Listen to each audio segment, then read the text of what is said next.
আপনার আমার আশেপাশে অনেক মানুষ আছে যাদের মাথা গোছানোর মতো কোনো জায়গা নেই।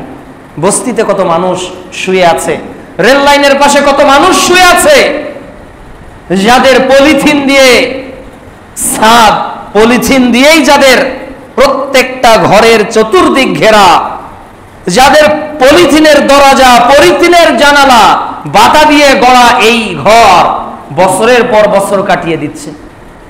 আল্লাহ কি আপনাকে তার থেকে ভালো রাখেন নাই?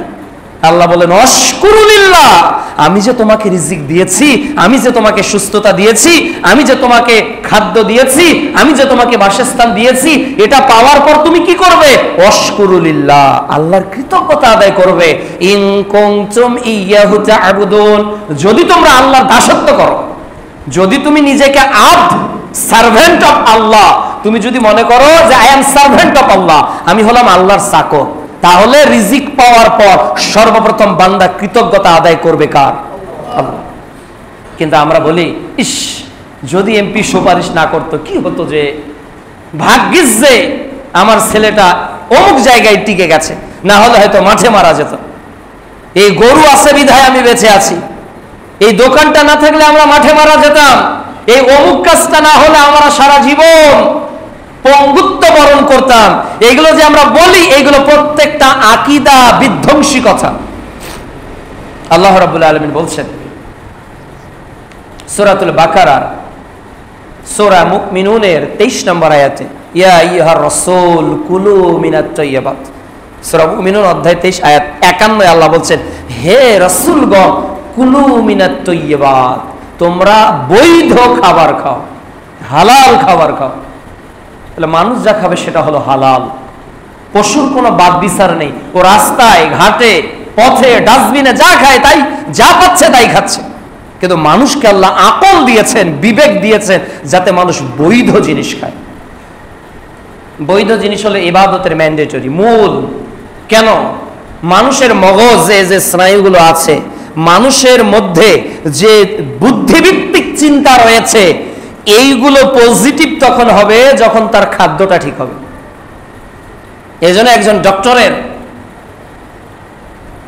পেশেন্টকে যখন তিনি কাউন্সিলিং করেন, কেস টেকিং করেন, তখন তিনি প্রথম প্রশ্ন করেন একজন ডক্টর বাংলাদেশের, যে তার কেস টেকিং আমি পড়তেছিলাম, যে তখন তিনি প্রথম প্রশ্ন করেন যে আপনার উপার্জন সম্পর্কে আগে আমাকে বলুন, যে আপনার রিজিকটা হালাল ওয়েতে নাকি হারাম ওয়েতে। যার রিজিক হারাম ওয়েতে, তার চিন্তা ভাবনা, আকীদা, মানহাজ সবই ভুল। এই জন্য রিজিক আগে। আল্লাহ রাব্বুল আলামিন এই রিজিক আমাদের যেমন খেতে বলেছেন, এই রিজিক দিয়ে যেমন আমাদের দেহ গঠন হবে, এই রিজিক তেমন আমরা আল্লাহর পথে ব্যয় করব। আল্লাহ তাআলা বলছেন সূরাতুল মুমিনুন অধ্যায়, সূরা বাকারা অধ্যায় 2 আয়াত 3, আল্লাযীনা ইউমিনুনা বিল গায়ব, যারা গায়বকে বিশ্বাস করে, অদৃশ্য আল্লাহ আছেন আমরা দেখেছি, জান্নাত আছে আমরা দেখেছি, জাহান্নাম আছে আমরা দেখেছি। আল্লাহ তাআলা বলছেন যারা অদৃশ্যের প্রতি বিশ্বাস করে, ওয়াকিমুনাস সালাহ, আর যারা সালাত আদায় করে, এরপর ওয়ামিম্মা রাযাকনাহুম ইউনফিকুন, আর আমি আল্লাহ যে রিজিক দিয়েছি এর থেকে ব্যয় করে। তাহলে মুমিনদের বৈশিষ্ট্য হলো তারা অদেখা জিনিসকে বিশ্বাস করবে, সালাত আদায় করবে, আর আল্লাহ যেটা দিয়েছে ওটা থেকে ব্যয় করবে। তাহলে আমার সম্পদ আমার নয়, আমার বাড়ি আমার নয়, আমার গাড়ি আমার নয়, এর সত্ত্বাধিকারী আমি নই। প্রিয় নবী সাল্লাল্লাহু আলাইহি ওয়াসাল্লাম বলছেন মানুষের সম্পদ হলো 3টা। কয়টা? 3টা সম্পদ আপনার। 1, যা আপনি খেয়েছেন, এটা আপনার। 2, যা আপনি পরেছেন, আপনার জামা, আপনার বোরকা, আপনার কামিজ, আপনার পায়জামা, আপনার পাঞ্জাবি, যা আপনি পরে শেষ করেছেন, এটা আপনার। 3, যা আপনি আল্লাহর পথে ব্যয় করেছেন। যা রেখে গেছেন তা আপনার না, যা রেখে গেছেন তা ওয়ারিসের। এই হারাগাছের 5 তলা বাড়ি টাকার আমার, এটা আপনার নয়। আপনার হলো সেটা, আজকে মনে করেন আপনি ঢুকেই দান বাক্সে 2টা টাকা দান করেছেন, ওটা আপনার। বিচারের মাঠে ওটা দেখতে পাবেন।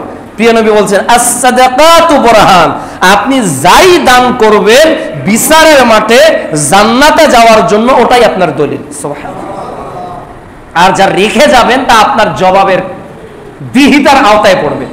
যা আপনি রেখে যাবেন তার জবাব আপনাকে দিতে হবে, আর যা আল্লাহর পথে ব্যয় করবেন তার প্রতিদান বিচারের মাঠে পাবেন। দুইটা জিনিস, যা আপনি রেখে যাবেন তার জবাব আল্লাহর কাছে বিচারের মাঠে দিতে হবে, আর যা আপনি দান করে গেছেন তার প্রতিদান বিচারের মাঠে আপনি পাবেন। তাহলে আমাদের জন্য পরেরটা কি ভালো নয়, যে প্রতিদান আমি যাতে পাই, এর অনারিয়াম যাতে আমি কিয়ামতের মাঠে অর্জন করতে পারি। এরপর আল্লাহ তাআলা বলছেন সূরাতুল বাকা আল ইমরান অধ্যায় 3 আয়াত 134, অত্যন্ত গুরুত্বপূর্ণ চারটা শব্দ। আল্লাহ তাআলা বলছেন আল্লাযীনা ইয়ানফিকুনা ফিস সাররাই ওয়াদ দাররাই ওয়াল কাযিমিনাল গায়যা ওয়া আফিনা আনিন নাস। চারটা গুণের কথা আল্লাহ বলছেন। এক, আল্লাযীনা যারা ইয়ানফিকুনা ব্যয় করে, দান করে, ফিস সাররাই ওয়াদ দাররাই যখন তারা সচ্ছল, মানে টাকা পয়সা আছে, ধন সম্পদ আছে, কেউ চাইলো দান করে দিল। 1 কোটি টাকা আছে, কেউ চাইলে 10,000 5,000 আল্লাহর পথে ব্যয় করলো। সররাই অদররাই যখন তার কাছে খুব একটা টাকা নেই, রিক্সা চালক রিক্সা চালিয়ে সারা দিনে 300 টাকা কামাই করেছে, 500 টাকা কামাই করেছে, এখন মসজিদে একজন বলছে ভাই আপনার গ্রামে মসজিদ হারা গেছে, রহমানিয়া জামে মসজিদ, মহিলাদের 3 তলার ভিত্তি হবে, তো আপনি কিছু দান করেন। তো এই 300 টাকা থেকে সে 5 টাকা বা 10 টাকা দান করলো, তাহলে সে অসচ্ছল, অদররাই, সে সচ্ছল নয়। আল্লাহ তাআলা বলছেন এর পরেও তাকে কি করতে হবে, দান করতে হবে। এটা আল্লাহর নির্দেশ, আল্লাযীনা ইয়ানফিকুনা ফিস সাররাই ওয়াদ দাররাই, যারা সচ্ছল, গরীব এবং বড়লোক উভয় অবস্থায় দান করে, ওয়াল কাযিমিনাল গায়য, আর নিজের রাগকে নিয়ন্ত্রণ করে, ওয়া আফিনা আনিন নাস, আর মানুষকে ক্ষমা করে দেয়। খুবই কঠিন জিনিস, মানে নিজের রাগকে দমন করা আর মানুষকে ক্ষমা করা, এটা খুবই কঠিন জিনিস। এরপর আল্লাহ তাআলা বলছে ওয়াল্লাহু ইউহিব্বুল মুহসিনিন, আল্লাহ তাআলা সৎকর্মশীল, এই 4টা গুণ যার মধ্যে আছে, এই 4 গুণের ব্যক্তিকে আল্লাহ বলতেছে সৎকর্মশীল। সুবহানাল্লাহ। আর এই কাজগুলো যারা করবে আল্লাহ তাআলা বলছেন আমি তাদেরকে ভালোবাসি। তাহলে আল্লাহ ভালোবাসে কাকে? এক, যারা বড়লোক হলেও দান করে, গরিব হলেও দান করে। 3, যারা রাগকে নিয়ন্ত্রণ করে, কেউ আপনাকে গালি দিয়েছে, আপনি একটু নিজেকে কন্ট্রোল করেন, দিয়েছে ক্ষমা করে দেন, পাল্টা গালি দিতে যাইয়েন না। ওয়া আফিনা আনিন নাস, মানুষকে মাফ করে দেন। কেননা জোর করে, ক্ষমতা দেখিয়ে, দাপট দেখিয়ে কখনো সত্যের পথে বাধাগ্রস্ত সাময়িক করা যাবে, কিন্তু বিজয় লাভ করা যাবে না। অনেকে হককে থুতির জোরে, শক্তির জোরে, পেশির জোরে থামিয়ে দিতে চায়। ওয়াল কাযিমিনাল গায়য, আপনি রাগটাকে নিয়ন্ত্রণ করে ফেলেন, আর কখনো রাগ করিয়েন না। একজন ব্যক্তি রাসূল সাল্লাল্লাহু আলাইহি সাল্লামের কাছে এসে বললেন, ইয়া রাসূলুল্লাহ সাল্লাল্লাহু আলাইহি ওয়াসাল্লাম, আপনি আমাকে উপদেশ দেন। রাসূল সাল্লাল্লাহু আলাইহি ওয়াসাল্লাম বললেন যে তুমি রাগ করো না। লোকটি আবার বলল যে আরো কিছু বলুন। তো রাসূল সাল্লাল্লাহু আলাইহি ওয়াসাল্লাম বললেন যে তুমি রাগ করো না। এরপর লোকটি আবারও বলল যে আল্লাহ রাসূল আমাকে আর কিছু উপদেশ দেন। তো রাসূল সাল্লাল্লাহু আলাইহি ওয়াসাল্লাম বললেন যে তুমি রাগ করো না, কারণ রেগে যাবেন তো আপনি হেরে যাবেন। এজন্য আমাদের যে মুভমেন্টের মধ্যে যে রাগাত্মক নীতি আছে, এটাকে পরিহার করতে হবে। আল্লাহ তাআলা যেন তৌফিক দান করেন, আল্লাহুম্মা আমিন। আর ওয়া আফিনা আনিন নাস, মানুষকে ক্ষমা করে দেন। মানুষ আপনাকে গালি দিয়েছে, ক্ষমা করে দেন। মানুষ আপনাকে বোঝেনি, ক্ষমা করে দেন, বিচার তাকেই দেন। আল্লাহ তাআলা বলছেন আলাইসাল্লাহু বিআহকামিল হাকিমিন, তিনি কি শ্রেষ্ঠ বিচারক নন? ক্ষমা করে দেন। মুহাম্মদ সাল্লাল্লাহু আলাইহি ওয়াসাল্লাম যখন রক্তাক্ত অবস্থায় পড়ে আছেন, মালাকুল জিবাল এসে বলতেছে ইয়া রাসূলুল্লাহ, আপনি একটু অনুমতি দেন, এই তায়েববাসীকে পিষ্ট করে ফেলবো। তখন রাসূল সাল্লাল্লাহু আলাইহি ওয়াসাল্লাম বললেন, হে মালাকুল জিবাল, আমি তাদের জন্য এ দোয়া করতে চাই না, বরং আমি আশাবাদী যে ওদের ওরসে এমন সন্তান জন্মগ্রহণ করবে যারা শিরিক করবে না, এক আল্লাহর ইবাদত করবে। সুবহানাল্লাহ। আমি তাদেরকে মাফ করে দিলাম। রাসূল সাল্লাল্লাহু আলাইহি ওয়াসাল্লাম মদিনা থেকে যখন মক্কায় এসেছেন, সবার প্রথম যিনি যেটা করেছেন, মক্কায় যারা তাকে মেরেছে, মক্কায় যারা তাকে গালি দিয়েছে, মক্কায় যারা তারা গীবত করেছে, চগলখড়ি করেছে, প্রিয় নবী সর্বপ্রথম তাদের সবাইকে কি করে দিয়েছেন? মাফ করে দিয়েছেন। এরপরের আয়াতে আল্লাহ তাআলা বলছেন, এটা আরো গুরুত্বপূর্ণ আয়াত, সূরা মুনাফিকুন এর 10 নম্বর আয়াতে আল্লাহ তাআলা বলছেন, ওয়া আনফিকু মিম্মা রাযাকনাকুম মিন ক্বাবলি আইয়াতি আহাদুকুমুল মাউত, তোমরা আল্লাহর পথে ব্যয় করো, দান করো আমি যে রিজিক দিয়েছি এর থেকে। কতক্ষণ? তোমাদের মৃত্যু আসার আগেই। তোমরা যে দান করবে, দান করো মৃত্যু আসার আগেই, না হলে কি হবে? ফায়াকুল রাব্বি লাউলা আখারতানি ইলা আজালিন করিব ফাসাদদাকা ওয়া আকুন মিনাস সালিহিন। না হলে তোমরা মৃত্যু যখন চলে আসবে তখন আল্লাহকে বলবে, Allah please give me more some time, Allah আপনি আমাকে কিছু সময় দেন, যে সময়টা আমি কিছু ব্যয় করি মসজিদের জন্য, মাদ্রাসার জন্য, আল্লাহর পথে কিছু ব্যয় করি, আর এই ব্যয় করার মাধ্যমে আমি ভালো বান্দা হয়ে যাব। কিন্তু আল্লাহ তাআলা কোনো সময় দিবেন কি? কি মনে হয়? এরকম কথা বললে কি আল্লাহ সময় দিবেন? ফেরাউন যখন চুবানি খাচ্ছে তখন বলতেছে, আমানতু বিল্লাহ, আল্লাহ আমি ঈমান আল্লাহ মুসার উপর, মুসার কওমের উপর, আর মুসা যে আল্লাহকে বিশ্বাস করে তার উপর। আল্লাহ বলতেছে, আল আন, ফেরাউন এখন আল্লাহ হবে? এর আগে কত তোমাকে সময় দিয়েছি, কত সুযোগ দিয়েছি, তুমি তো শুধু ফিতনাই সৃষ্টি করেছো, তুমি তো কেবল আমার মুমিন বান্দাদেরকে কষ্টই দিয়েছো, হত্যা করেছো। আজকে যখন লাস্ট মোমেন্টে তুমি চলে এসেছো তখন তুমি বলতেছো আমি ঈমান আনলাম, আলান এখন বলছো? মরণ থেকে পালাও তুমি, মরণ তোমায় লইবে ঘিরি, যদিও সুদূর আকাশ পানে লুকাও সেথায় লাগিয়ে সিঁড়ি। এই মহারোগের চিকিৎসক নেই, নেই কো ওষুধ জগতে, খুঁজিয়া কাতর হইলে কি হবে, পারিবে না তারে ফেরাত। আমরা জানি না আমাদের মৃত্যু কখন আসবে, জানেন নাকি? রহমানিয়া জামে মসজিদের কোন মুসল্লি হারা কাছে জানেন যে আমি 1 বছর পর, 2 মাস পর, 6 মাস পর মারা যাব? এভরিবডি ডোন্টস নো কখন মালাকুল মউত চলে আসবে, আমরা কেউ জানি না। এজন্য আমাদের উচিত যে আমরা মৃত্যুর আগেই যাতে আল্লাহর পথে কি করতে পারি, ব্যয় করতে পারি, দান করতে পারি। এটা আপনার জন্য, এটা জামে মসজিদের জন্য প্রয়োজনের জন্য বলছি, মাদ্রাসার জন্য প্রয়োজনের জন্য বলছি, জি না, এটা আপনার জন্য। দান আপনাকে বাঁচাবে। হাদিসগুলো পরে আসতেছে। সহিহ বুখারী, আমরা কতগুলো আয়াত, প্রায় 4-5টা আয়াতের অনুবাদ শুনলাম, এবার হাদিস থেকে দেখি কি গুরুত্ব রয়েছে। সহিহ বুখারী প্রথম খণ্ড কিতাবুস সালাহ 660 নম্বর হাদিস। রাসূল সাল্লাল্লাহু আলাইহি ওয়াসাল্লাম বলছেন, 7 শ্রেণীর মানুষ আরশের ছায়া পাবে। এর মধ্যে ওই ব্যক্তি যে দান করে ডান হাত দিয়ে, এমন ভাবে দান করে যে স্যার ডান হাত দিয়ে দান করে কিন্তু বাম হাত বলতে পারে না। তাহলে যে ব্যক্তি আল্লাহর পথে দান করে এই ব্যক্তি কোথায় থাকবে? আরশের ছায়ায়। যেই দিন কোনো ছায়া থাকবে না, যেই দিন মা বাবা ভাই বোন আত্মীয় স্বজন কেউই পরিচয় দিবে না, ওই দিন আল্লাহ তাআলা আপনাকে আরশের ছায়া দিবেন। কেন? যে আপনি আল্লাহর পথে কি করেছেন? ব্যয় করেছেন, দান করেছেন। এটার বদৌলত, এটার জাযা। সহিহ বুখারী প্রথম খণ্ড কিতাবুল ইলম হাদিস নাম্বার 73। আবু হুরায়রা রাদিয়াল্লাহু তাআলা আনহু থেকে বর্ণিত, তিনি বলছেন রাসূলুল্লাহ সাল্লাল্লাহু আলাইহি ওয়াসাল্লাম বলেছেন, 2টা ক্ষেত্রে পৃথিবীর যে কোনো মুসলিম হিংসা করতে পারে। 2টা ক্ষেত্রে আপনি হিংসা করতে পারেন। ওর আছে আমার নেই কেন, ও পারে আমি পারি না কেন। কয় ক্ষেত্রে করা যাবে? 2 ক্ষেত্রে অনুমতি আছে। 1, আল্লাহ কাউকে ইলম দিয়েছে, জ্ঞান দিয়েছে, এবং তার এই ইলমের মাধ্যমে সে সমাজের খেদমত করছে, বক্তব্য দিচ্ছে, লিখছে, সমাজ সংস্কার করছে। তো আর একজনের দেখে মনে হচ্ছে, ইস যদি আমি ওর মতো হতে পারতাম, যদি আমিও 5-10 জন মানুষকে দ্বীনের কথা শোনাতে পারতাম, যদিও আমি কিছু বইপত্র লিখতে পারতাম, ইস আমি যদি একটা খুতবা দিতে পারতাম। এই যে সে হিংসা করতেছে একটা লোককে দেখে, এই হিংসা করে সে পড়াশোনা করতেছে, আরো জানার চেষ্টা করতেছে, এই হিংসা তার জন্য করা জায়েজ। 2, আল্লাহ কাউকে মাল দিয়েছে, সম্পদ দিয়েছে, সে ব্যয় করছে, আর যার সম্পদ নেই সে মনে মনে ভাবছে, ইস, ওই লোকটা একাই একটা উজুখানার জন্য 3 লক্ষ টাকা দিয়ে দিল।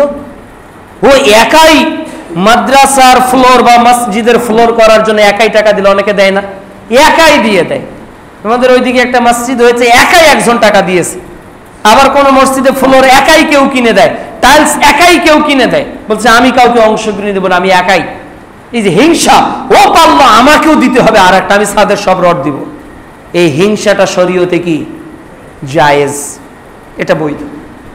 বরং এই হাদিসের সিনোনিম আরেক বর্ণনা এসেছে, রাসূল সাল্লাল্লাহু আলাইহি সাল্লাম বললেন, ওই ব্যক্তির উদাহরণ হলো ওই ব্যক্তির মতো যে 4 শ্রেণীর ব্যক্তির আল্লাহ তাআলা, আল্লাহ রাসূল সাল্লাল্লাহু আলাইহি সাল্লাম উদাহরণ দিচ্ছেন যে আল্লাহ তাআলা যাকে মাল দিয়েছে, জ্ঞানও দিয়েছে, তার মধ্যে ইলম আছে, জ্ঞানও আছে, সে ইলিমের মাধ্যমে খেদমত করে এবং টাকা পয়সা আল্লাহর পথে ব্যয় করে। আর একজনকে আল্লাহ তাআলা জ্ঞান দিয়েছে কিন্তু সম্পদ দেয়নি। যার আল্লাহ জ্ঞান দিয়েছে এই লোকটা মনে মনে ভাবছে, আল্লাহ ওকে তুমি আলেমও বানিয়েছো, টাকাওয়ালাও বানিয়েছো, তুমি আমাকে কেবল আলেম বানিয়েছো, আমার যদি ওই আলেমের মতো এত টাকা থাকতো তো আমিও দান করতাম।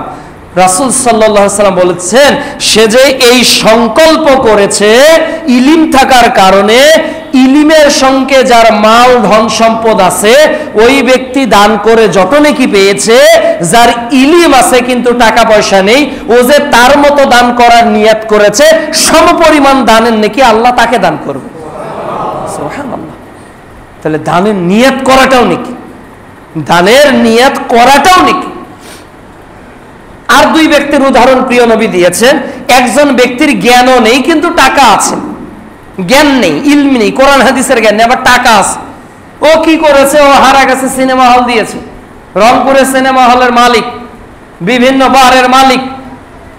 আর একজন যার জ্ঞানও নেই, টাকাও নেই, সে মনে মনে ভাবছে, ইস, যদি আমার টাকা থাকতো আমিও একটা সিনেমা হলের মালিক হইতাম। ওর টাকা নেই কিন্তু ও মনে মনে ভাবছে, যদি আমার টাকা হতো তাহলে আমিও সার্কাসের একটা আয়োজন করতাম, ও মনে মনে ভাবছে। তো প্রিয় নবী বলেছে, যার জ্ঞান নেই টাকা আছে ও টাকা দিয়ে অপকর্ম করলো, আর যার জ্ঞানও নেই টাকাও নেই ও বলল আমার টাকা থাকলে আমিও ওই অপকর্ম করতাম, ওর জ্ঞানবিহীন টাকাবিহীন ওই অপকর্মের নিয়তের কারণে আল্লাহ তাআলা তাকেও সমপরিমাণ গুনাহ দান করে। নাউযুবিল্লাহ। এজন্য আমাদের নেকি 1 নাম্বার দলের থাকার দরকার আছে না নাই? আমাদের টাকা নেই কিন্তু কেউ যদি দান করে মনে মনে নিয়ত করেন, আল্লাহ রিজিকের মালিক তো তুমি, তুমি তো ফয়সালা করেছো 50,000 বছর আগে যে আমি 5,000 টাকা মাসে বেতন পাবো, 10,000 টাকা পাবো।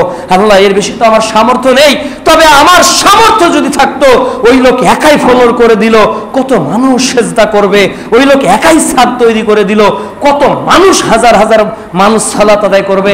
আল্লাহ আমার যদি টাকা থাকতো আমি একটা ফ্যান 3,000 4,000 টাকায় কিনে দিতাম, আমি একটা টাইলস 24x24 500 টাকায় কিনে দিতাম। আল্লাহ আল্লাহ তুমি তো আমার সামর্থ্য দাও নাই, আমি ভ্যান চালিয়ে সারাদিনে 300 টাকা ইনকাম করি, আমি কেমনে একটা 24x24 টাইলসের 500 টাকা দেই? আল্লাহ থাকলে দিতাম। আল্লাহ তাআলা, রাসূল সাল্লাল্লাহু আলাইহি ওয়াসাল্লাম বলেছেন, ওই ভ্যান চালক যে নিয়ত করলো ইলমের সাথে, আল্লাহ তাআলা এজন্য গোটা ফ্লোর দান করলে যে লোকটার যত নেকি হয়েছে ওই ভ্যান চালকের নিয়তের কারণে আল্লাহ তাআলা তাকে ওই নেকি দিয়ে দিবেন। সুবহানাল্লাহ। এইজন্য আমাদের টাকা নাই, নিয়ত থাকার দরকার আছে না নাই? ইন্নামাল আ'মাল বিন্নিয়াত। মানুষের কর্ম নির্ভর করে কিসের উপর? নিয়তের উপর। সহিহ মুসলিম 1905 নম্বর হাদিস, মিশকাতুল মাসাবির 203 নম্বর হাদিস, রাসূলুল্লাহ সাল্লাল্লাহু আলাইহি ওয়াসাল্লাম বলছেন, একটা মানুষ যখন মারা যায় তার নিকট সাদকায়ে জারিয়ার মাধ্যম থাকে 3টা, সব বন্ধ। 1, সাদকায়ে জারিয়া, সে কিছু করে দিয়েছে, এটা যতদিন চলবে ততদিন সে তার নেকি পাবে। 2, জ্ঞান উপকারী, উপকারী জ্ঞান, একটা বই লিখে গিয়েছেন, ওর মাধ্যমে মানুষ উপকার পাচ্ছে। ইলমের ক্ষেত্রে যতদিন ওই বইটা মানুষ পড়বে ও মরার পরেও কবরে নেকি পাবে। আর 3 নাম্বার ওয়ালাদুন সালেহ, নেককার সন্তান, বাবা মারা যাওয়ার পরেও সন্তানের এই আমলগুলো বাবার কবরে যাবে। তাহলে প্রথম হলো জারিয়া, যেটা চলমান থাকে। চলমান কি? মসজিদটা চলমান কিনা? চলমান। এই মসজিদ মনে করেন স্থাপিত কত সালে? কত সালে এটা স্থাপিত? ধরেন যে 10 বছর 20 বছর আগে। কোন মসজিদ আছে 50 বছর, এমনও মসজিদে খুতবা দিয়েছি 100 বছর আগের মসজিদ। তাহলে যারা 100 বছর আগে ওই জামে মসজিদ দিয়েছে, 100 বছর পরও যারা সালাত আদায় করছে, ওই কবরে নেকি যাবে কিনা? নিঃসন্দেহে যাবে। এই জন্য চলমান দানে আমাদের অংশগ্রহণ করলে নেকি পাওয়া যাবে। এরপর দেখেন সহিহ বুখারীর 1417 নম্বর হাদিস, যাকাত অধ্যায়ে আদি ইবনে হাতেম রাদিয়াল্লাহু তাআলা আনহু থেকে বর্ণিত, তিনি বলছেন ওয়াত্তাকুন নার, তোমরা জাহান্নাম থেকে বাঁচো। কি দিয়ে বাঁচবো? ওয়ালাউ শিক্কি তামারিন, একটা খেজুর আল্লাহর পথে ব্যয় করে হলো। আল্লাহর পথে একটা খেজুর এর সমপরিমাণ কিছু ব্যয় হলেও আল্লাহর পথে বাঁচো জাহান্নাম থেকে। তাহলে বোঝা যায় দান করলে জাহান্নাম থেকে বাঁচা যাবে। এরপর দেখুন রাসূল সাল্লাল্লাহু আলাইহি ওয়াসাল্লাম বলছেন, এটা হাদিসে কুদসি 5352 নম্বর হাদিস, আবু হুরায়রা রাদিয়াল্লাহু তাআলা আনহু থেকে বর্ণিত, তিনি বলছেন রাসূলুল্লাহ সাল্লাল্লাহু আলাইহি ওয়াসাল্লাম বলছেন যে ক্বালা আল্লাহু তাআলা, আল্লাহ তাআলা বলছে, মানে এটা হাদিসে কুদসি। আল্লাহ তাআলা কি বলছে?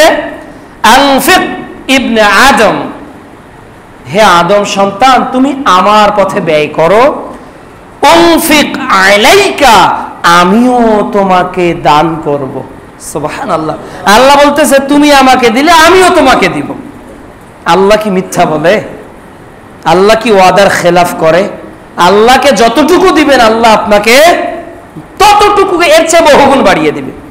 পরের হাদিসগুলোতে তার প্রমাণ পাবেন।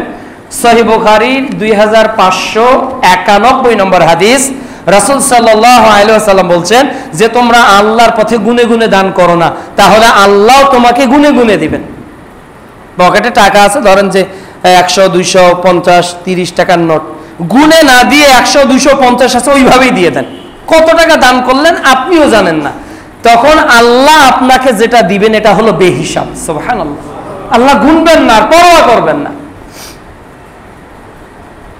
সহিহ বুখারীর আরেকটা হাদিসে এসেছে 1411 নম্বর হাদিস, যে তোমরা ওই দিন আসার আগে দান করো যেই দিন তোমরা দান করতে চাইবে কিন্তু দেওয়ার লোক খুঁজে পাবে না, দেওয়ার জায়গাও খুঁজে পাবে না। তুমি গিয়ে বলবে ভাই এই যে নেন আপনাকে দান করছি, তখন লোকটা চট করে বলবে যে তুমি যদি গতকালকে আসতে তাহলে নিতাম, আজকে আমি স্বয়ং সম্পূর্ণ, তার প্রয়োজন নেই। আজকে হয়তো আপনার সুযোগ আছে, শুনলাম মহিলা মসজিদ 3 তলার ভিত্তি, এই যে আপনি করবেন, এমন একটা সময় আসবে আপনি মনে করবেন আজ দিব, কাল দিব, পরশু দিন দিব। আপনার এই দেওয়ার কারণে কিন্তু মসজিদ মাদ্রাসার কাজ আটকিয়ে থাকবে না, দেখা যাবে কমপ্লিট হয়ে গেছে, কিন্তু আপনার ভাগ্যে দানের নেকির নসিব হয়নি, অথচ আপনি কবরে চলে যেতে পারেন। এজন্য আল্লাহ রাসূল সাল্লাল্লাহু আলাইহি ওয়াসাল্লাম বলছেন যে তোমরা দান করো ওই দিন আসার আগে যেই দিন তুমি দান করতে চাইবে নিবে না। মনে করেন এই মসজিদে ফ্যান হয়ে গেছে, এখন যদি কেউ এসে বলে ভাই আমি একটা ফ্যান দিতে চাচ্ছি নিবেন, তখন মসজিদ কমিটি কি বলবে? না, আমাদের 20টা ফ্যান প্রয়োজন ছিল ভাই, হয়ে গেছে, আমাদের দরকার নেই, আপনি অন্য মসজিদে দেন। মানে আপনি চাইলেও দিতে পারবেন না। ভাই আমি ফ্লোরের উপর জায়নামাজের কাপড় দিতে চাচ্ছি, তো বলছে ভাই একজন কার্পেট দিয়ে দিয়েছে, গতকালকেই দিয়ে গেল, গতকালকে হইলে নিতে পারতাম, আজকে আর সম্ভব হচ্ছে না, মানুষ দিয়ে দিয়েছে। এই জন্য নেকির কাজ দ্রুত সম্পাদন করেন, কে ওই নেকিটা অর্জন করবে আমরা কেউ জানি না। এরপর সহিহ বুখারীর 1442 নম্বর হাদিস, রাসূলুল্লাহ সাল্লাল্লাহু আলাইহি ওয়াসাল্লাম বলছেন প্রতিদিন 2 জন ফেরেশতা প্রথম আসমানে নেমে আসে, নেমে এসে একজন ফেরেশতা বলে আল্লাহুম্মা আ'তি মুনফিকান খলাফা, একজন ফেরেশতা দোয়া করে আল্লাহুম্মা আ'তি মুনফিকান খলাফা, আল্লাহ যে তোমার পথে ব্যয় করলো যতটুকু ব্যয় করেছে এর প্রতিদান তুমি তাকে দিয়ে দাও। সুবহানাল্লাহ, বলেন তো দোয়া কে করলো? ফেরেশতা করলো। প্রতিদিন ফেরেশতা এসে দোয়া করে আল্লাহ আব্দুর রহমান বা আব্দুল খালেক, আব্দুল মালিক, আব্দুল জব্বার, এই জিনিসটা, এই সম্পদটা আল্লাহ তোমার পথে ব্যয় করেছে, আল্লাহ সে যে ব্যয় করলো আমরা ফেরেশতারা দোয়া করছি তুমি তার বদলতে যেটা আছে তুমি তাকে দিয়ে দাও। আর একজন ফেরেশতা দোয়া করতেছে আল্লাহুম্মা আ'তি মুমসিকান তালাফা, আল্লাহ যে ব্যয় করলো না, আল্লাহুম্মা আতি মুমসিকান তালাফা, আল্লাহ যে ব্যয় করলো না তুমি তাকে ধ্বংস করে দাও। প্রতিদিন ফেরেশতা আমার জন্য দোয়া করবেই করবে, হয় আমার দানের প্রতিদানের জন্য, না হলে সম্পদ জমা রাখার ধ্বংসের জন্য। এখন আপনি আমি কোন দোয়া চাই? ফেরেশতাদের সম্পদ বৃদ্ধির দোয়া নয় কি? তাহলে ফেরেশতাদেরকে তো দোয়া করতেই হবে। এটা আল্লাহ রাসূল সাল্লাল্লাহু আলাইহি ওয়াসাল্লাম বলেছেন, সহিহ বুখারী 1442 নম্বর হাদিস, প্রতিদিন ফেরেশতা আসে। তার মানে এখন বোঝা গেল তাহলে মাসে একদিন দান করলে হবে না, সপ্তাহে একদিন দান করলে হবে না, প্রতিদিন আপনাকে দান করতে হবে। ফজরে এসেছেন, একটা টাকা পকেটে নিয়ে আসেন, ওটাই দান করে যান। ইশার সালাতে এসেছেন, 2টা টাকা দান করেন, দান করে যান।